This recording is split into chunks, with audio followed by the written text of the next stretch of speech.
This is the ultimate decision guide for choosing to buy the Festool Domino versus sticking with the old tried and true mortise and tenon. And by the end, you'll know the exact number of projects a Domino will take to pay for itself, how much time it'll save you per project, and surprising results to my tests indicating that the Domino might actually be stronger. The mortise and tenon is an OG joint where the rectangular tenon on the end of a board fits into a rectangular hole on the edge of another board called the mortise. This is a very strong and classic joint because back in the olden days it could be achieved with hand tools, but these days we have routers, table saws, and even dedicated machines called mortisers and tenoners to make these faster. I need the Domino!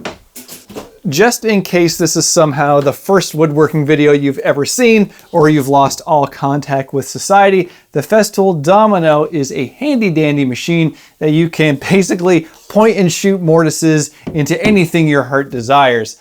You can then use these dominoes. Wait, hang on. You can then use these dominoes to make a floating tenon joint for a super strong connection. For the professional woodworker that needs to motor as fast as they can to pump out builds, the rather high price of the Domino is easily justified. But for the home hobbyist woodworker like me, it's not so clear. Why spend $1,200 on this smaller version or $1,700 on the bigger one when you can make a mortise and tenon with tools that you already have? To make things clearer, I'm going to help make your decision for you with some data. I'm making 5 mortise and tenon joints using tools that most woodworkers already have, and I'm going to make 5 joints using the Domino, and I'm going to take an average for how long it takes to make each joint. The fun part is that I'm also timing how long it takes to set up the tools, starting from an absolutely clean shop. Marking where the dominoes go is a bit quicker than marking where the mortise goes for the router. The Domino bit screws in much faster than installing a router bit. The Domino fence height adjustments are preset, whereas I need to set up an extra fence on the router, making sure it's in the exact right position. The Domino plunges quickly and gives me a small mortise in 5 seconds, whereas I need to take multiple passes and plunges with the router so I don't crack the bit. Furthermore, because of the way I'll be making the tenon, I need to center the mortise perfectly, so I need to make a second pass with the router flipped around to the other side. Setting up a dado stack would take too long, so I'm using the speed tenon method with a regular table saw blade. To ensure a tight fit, I'm not trying to nail the fit off the saw because that never works, so I'm finishing the tenon's thickness up with a shoulder plane and rounding the tenon using a rasp. The glue up for the Domino is a little more time consuming because I have 2 mortises for every slip tenon rather than just 1 for the regular mortise and tenon. I'm trying to not go too far into the weeds with analyzing all this, but it turns out that I enjoy math a little bit more than I care to admit publicly. I can break up the making of the joints with either method into 2 distinct parts: the time it takes to set it up and the time it actually takes to do the operation. The setup being the stuff that you only have to do once, like changing the bit or setting up the fence, etc. And the operation being the stuff that you have to do for every single joint, like the measuring, the marking, the plunging of the router or the Domino, the making of the tenon, and gluing it up and clamping. The reason why I'm separating the 2 is because each project will have any number of joints and many of them will have the same setup as some others. For example, the desk that I just built in my last video used 40 dominoes and 3 different setups. The mortise and tenon took me an average of 3 minutes and 38 seconds to set up and 6 minutes and 17 seconds to do the operation. The Domino, you might have guessed, was a bit faster. The setup took on average 1 minute and 23 seconds and the operation took 1 minute and 34 seconds.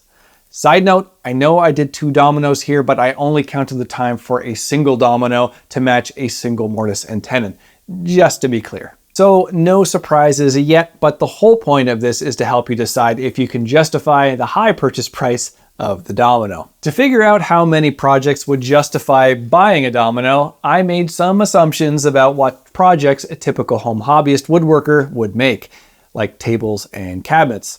I came up with an average of 2 setups and 12 operations for the mortise and tenon, and 2 setups and 20 operations for the Domino per project.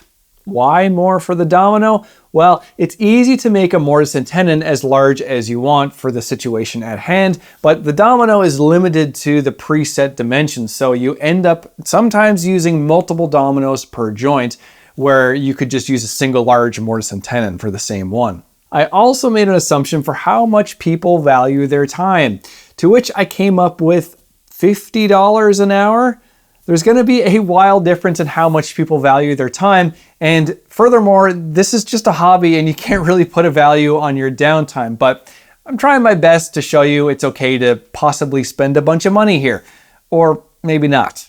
You'll see in a minute. Now, if these numbers don't seem right for your own situation, good news. I made an online calculator that I aptly dubbed the calculator for justifying the purchase of the Festool Domino.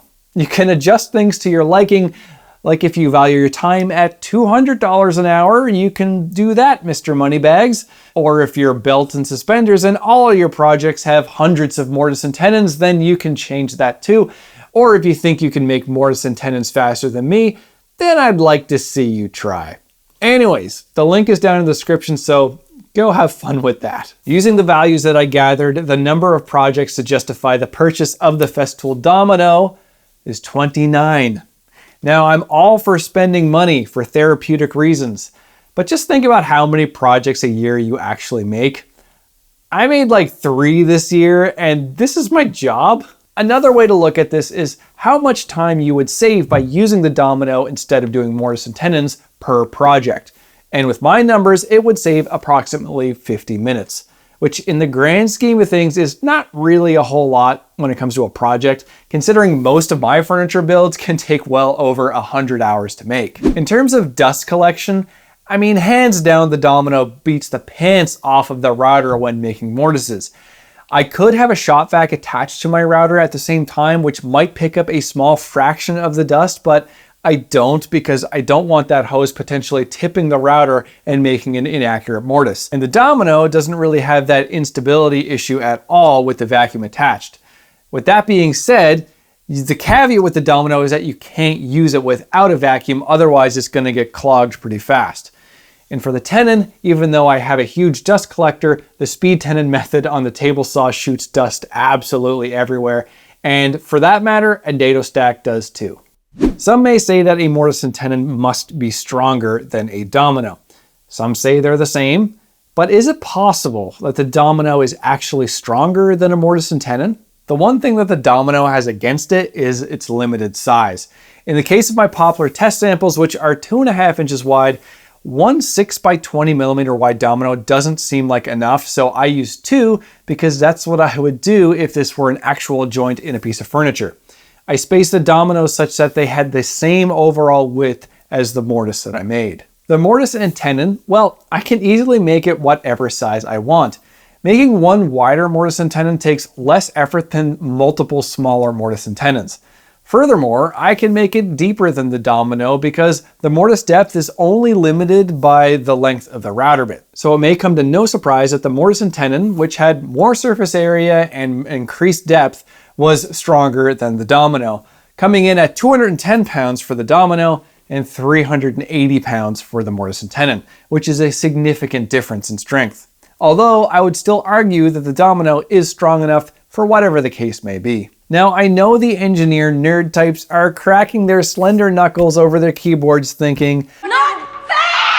That is not fair!" But sometimes an apples to apples comparison is just not realistic. But just to appease your curiosity, I did make 5 more mortise and tenons, this time matching the exact same dimensions and spacing of the dominoes. The average of 5 of these breaking was 189 pounds, which is 10% weaker than the domino. Weird. Well, actually, I don't think it's really that weird. In a previous video, I demonstrated how weak a glue-starved joint can be, even with a perfectly fitting joint. These domino-like mortise and tenons, hang on, I have an example somewhere. Or do I? I don't. Wait, yes I do. These domino-like integrated tenons can slide easily into the mortises without banging it together with a mallet, while being able to remain together against gravity. And this is how I was taught to fit a joint. I suspect that the difference lies in the design. Dominoes have grooves that allow for even glue distribution and excess glue removal. However, these tenons lack these grooves. They're completely smooth, potentially scraping off the glue from the joint faces during assembly. I also don't believe that the dominoes were stronger because they're made of beech, which is a harder wood than the poplar that I used. None of the tenons fractured or snapped. In every case, they more or less just pulled straight out of the joint. Either way, strength shouldn't be a factor when deciding between making a mortise and tenon or buying a Festool domino. In the grand scheme of things, they're both reasonably strong for the applications that they were designed for. Both of these joints are much stronger than something like pocket screws. If you have the means to swing it, the domino is sure handy to have around to speed things up for more basic projects. However, it's certainly not as flexible as making a traditional mortise and tenon, which you can make to any size for the situation at hand. At any rate, if I've convinced you to pull the trigger on the domino, then I have an affiliate link down below for the DF500 and the DF700. And if not, I have a list of my favorite router bits and table saw blades for making mortise and tenons the slightly slower way. Anyway, that's all for now. Bye.